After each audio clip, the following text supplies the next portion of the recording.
asking the question. सात संगत जी, प्यार से कहना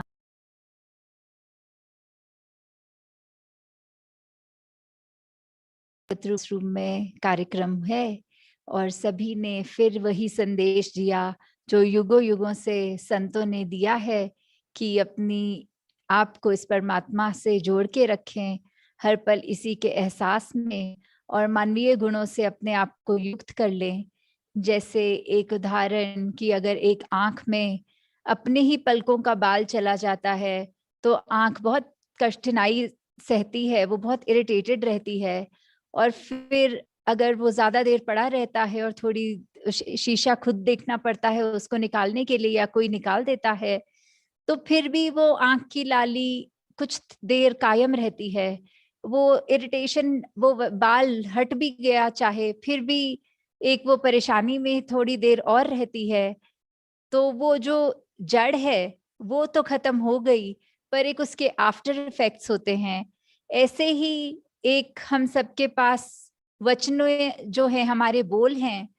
तो कैसे हम अगर किसी को हर्ट करने के लिए कोई कठोर वचन बोल भी देते हैं और उसके बाद खुद को रियलाइज भी हो जाता है तो अपॉलॉजी कर देते हैं, कुछ सॉरी बोल देते हैं, या कोई कर्म ऐसा कर बैठते हैं जिसकी बाद में माफी भी मांग लेते हैं दूसरे से, फिर भी कैसे वो रूट कॉज तो खत्म भी कर दिया हमने कि कुछ गलती हुई, एहसास हुआ, माफी भी मांगी, पर उस दूसरे व्यक्ति के दिल तक तो वो चोट आफ्टर इफेक्ट के रूप में भी रहेगी।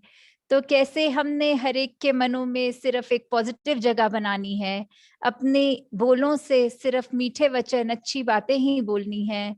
क्योंकि ये परमात्मा का जब ब्रह्म ज्ञान मिला है हमें, तो एक जो बात होती है कि एक सी लेवल जैसे बोलते हैं, और फिर बोलते हैं कि हमारी सिटी सी लेवल से इतने ऊपर है, या अंडर वाटर की बात बिलो सी लेवल।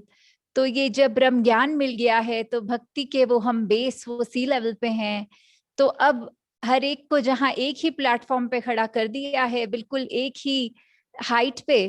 तो कैसे फिर कोई ऊंचा और नीचा है? तो वो अगर ऊंचाई है तो अपने कर्मों की, अपने बोलों की, तो कैसे अपनी सोच एक गुरमत अनुसार रखकर अपने कर्म हम एक अच्छे करें तो वो हाइट हम गेन भी करें, और साथ ही किसी दूसरे की लकीर भी नहीं काटनी, सिर्फ अपने कर्मों से अपने आप को ऊंचा करना है। तो और ज्यादा समय दासी आपका ना लेते हुए इन्हीं शब्दों से इजाजत लेगी, और इस प्रकार ही आपके सबके दर्शन अब हफ्ते में जैसे 3 बार हो जाते हैं, चाहे दासी तो कैमरा में ही देख रही होती है, पर वो जो भाव होते हैं एक सिंबॉलिकल रूप में दर्शन, तो दातार सभी पे कृपा करे कि जहाँ सबके सेहत भी स्वस्थ रहे, वहीं मन में भी वो मंदुरुस्ती रहे, एक इस परमात्मा का ही हर पल शुक्राना और इसी से जुड़े रहें। सात संगत जी, धन निरंकार जी।